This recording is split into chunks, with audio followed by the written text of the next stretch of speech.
Madam, what really needs to be focused on is passenger amenities. We are hearing so many cases of overcrowding in trains. People with reserved tickets are not able to get their berths because unreserved passengers are getting in and occupying their seats. In fact, during one of the incidents in Chennai, more than 2,500 people got into a train which has a capacity of only 1,000. Can you imagine the hardship faced by the average passenger? Can you imagine the hardship faced by a senior citizen who had a reserved ticket and a reserved berth?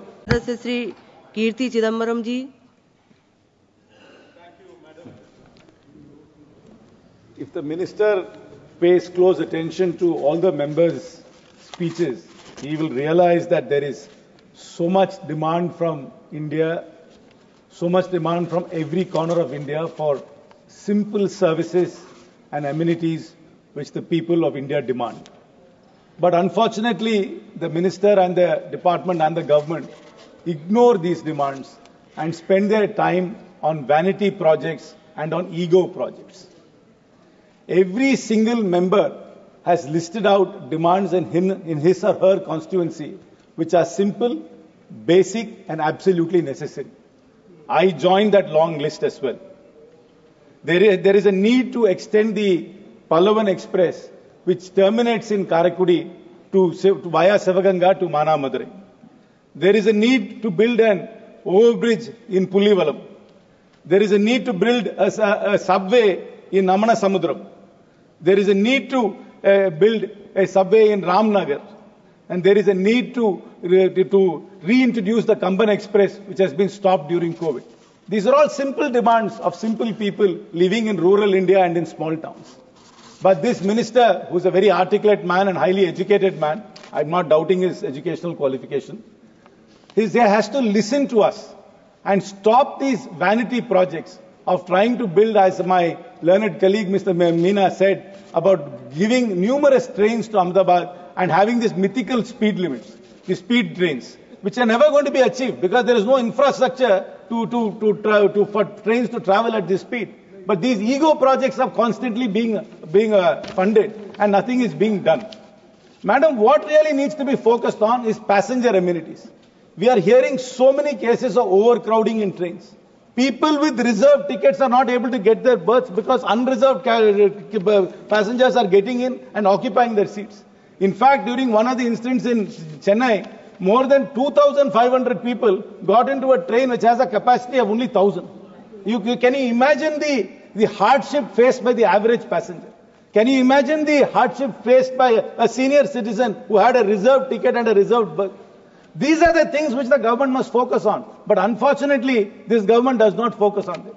The least said, the better about the safety. This minister, however articulate he is definitely a very unlucky minister and brings about great doom to the ministry. Look at the number of accidents which has happened in his tenure. The Balasore train tragedy in June 2023. Northeast Express derailment, October 23. Andhra Pradesh train collision, October 23. Freight train incident, February 24.